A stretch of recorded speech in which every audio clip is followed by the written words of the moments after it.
Hello everybody, here's Joel, and today I decided to show you a bit again the setup I normally use for my ambient set for the Mondays series of concert supporting Nick Bergeronin. I already did a video about this topic 1 year ago when we were in lockdown and was doing this set at home due that because of the pandemics everything was closed. And well, actually my setup more or less is still the same, but lately there were a few tiny changes, and so I decided to do a bit more an update about the setup and show you what's different and mostly what's still the same. Okay. First of all, in the chain, here you see we have my mighty Nude Baritone guitars with bare knuckle pickups, which it's my main sound generator and the main guitar to go. Whereas on the side you see last year I got this made in Japan Fender Jazzmaster, which I upgraded. Just did few tricks with I changed the vibrato system to a mastery, and the pickups are creamery pickups from the UK, really fine pickups. It's also tuned like my Baritone to B, standard B tuning, and it's cool because since it has single coils, it has a different taste and different nuances, so it's a good companion to the Nude guitar, which is more heavy and full, and well, it's a cathedral of sound, as somebody I know told once. Okay, then from the guitar, now we go inside the pedal board. First in chain is usual the Drop, which I use for to detune the guitar, mostly with the octave plus dry sound or only the octave down effect. Then from the Drop we go, I have this spot outside the pedal board where I have the Superego. The Superego back then used to be on table. After I used to use this line selector, which was kind of like a tiny mixer. I use it on tabletop to switch between the guitar and the synthesizer. That is gone, and you will see soon in the video why. Then next in series we come to the glitchy spot. Here I have the MASF Raptio, which I have mostly on the old setting. And this spot is one spot where sometimes, depending on the mood, I would change pedal. So mostly it's the Raptio nowadays, but sometimes, depending on the mood, sometimes I will choose the Backfram by Pladask or the Kigai by Sunfish Audio. Then from the Raptio we go into I have an overdrive now in the chain. It's this Altero Kaede. Wonderful, smooth, and with a very smoky flavor, low gain overdrive, which I love a lot because it retains very well all the low frequency, and which is not so common, I must admit, with guitars, drive and distortions pedal. And this is really wonderful that it has this huge and clear low end, because also with synthesizer everything is passing through, which is amazing. Then from the overdrive we go inside the fuzz spot, and here, for example, at the moment I have this Electrograve Ripper fuzz. But here also, like for the Raptio, it's a spot where sometimes, depending on the mood, I will change pedals, also to have different sounds. And I mean, these are, for example, other options. Normally, most of the time, I'm a big fan of the Earthbound Audio Trough Locust, which is this take on the HM2.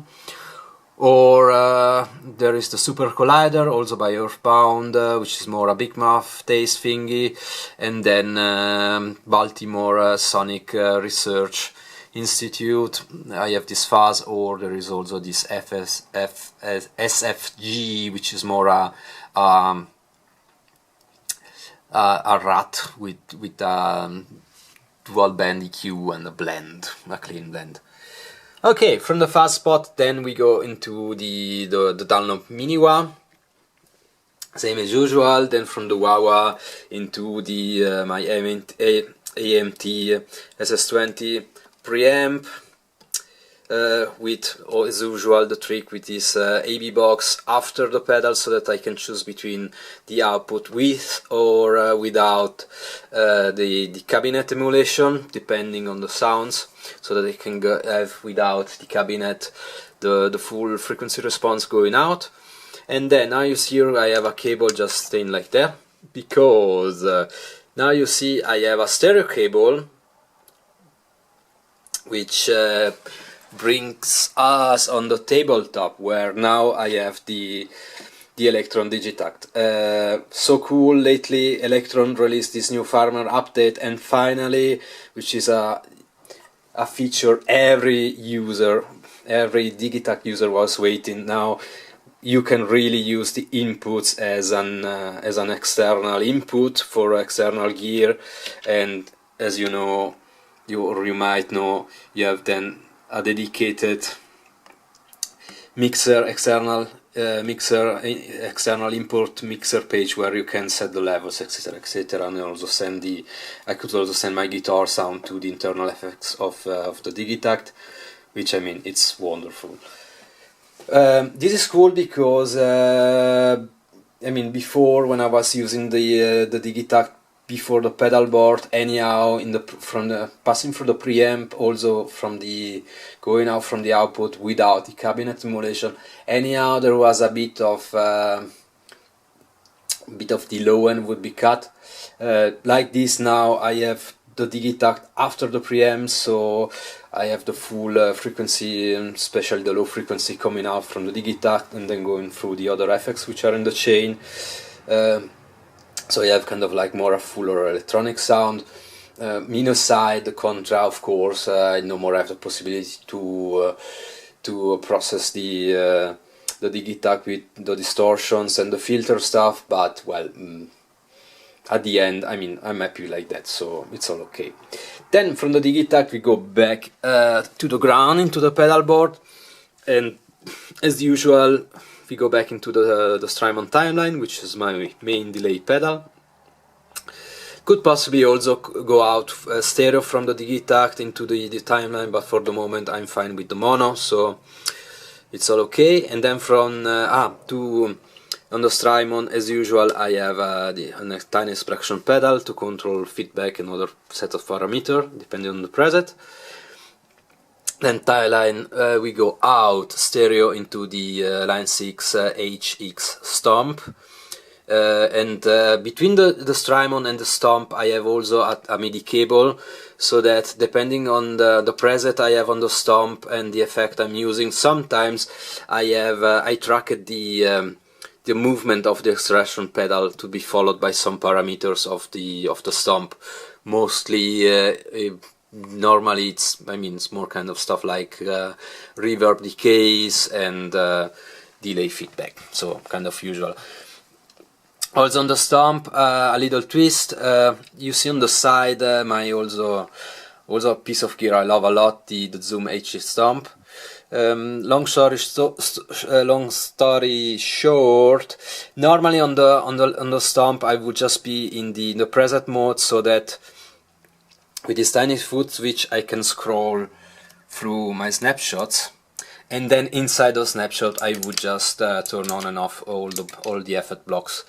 But now taking inspiration from the multi-Stomp, because there, when I was using that, I would just have a set of 8 to maximal 9 presets which I would scroll through, and actually that it's a good amount of sounds which I possibly could use for these ambient sets.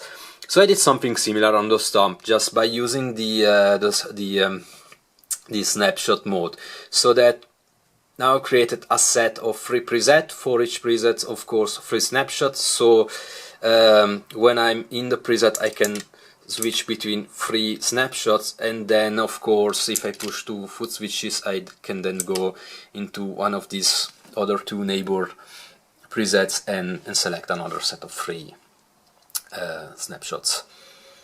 Okay, then from the HX Stomps we go out stereo, and then, I mean, I suppose you saw, if you followed the channel, you saw a lot of tutorials I did lately.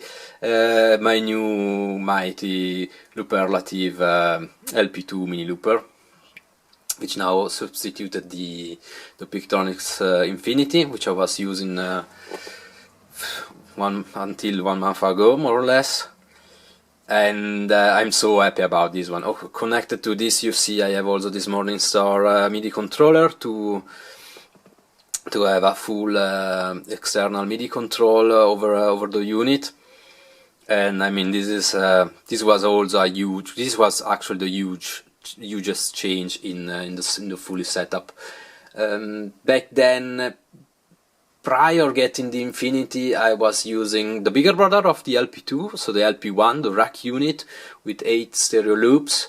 But at some points, I mean, that was a huge piece of equipment to take around for the concert, because I mean, one rack unit plus a dedicated MIDI foot controller to control everything.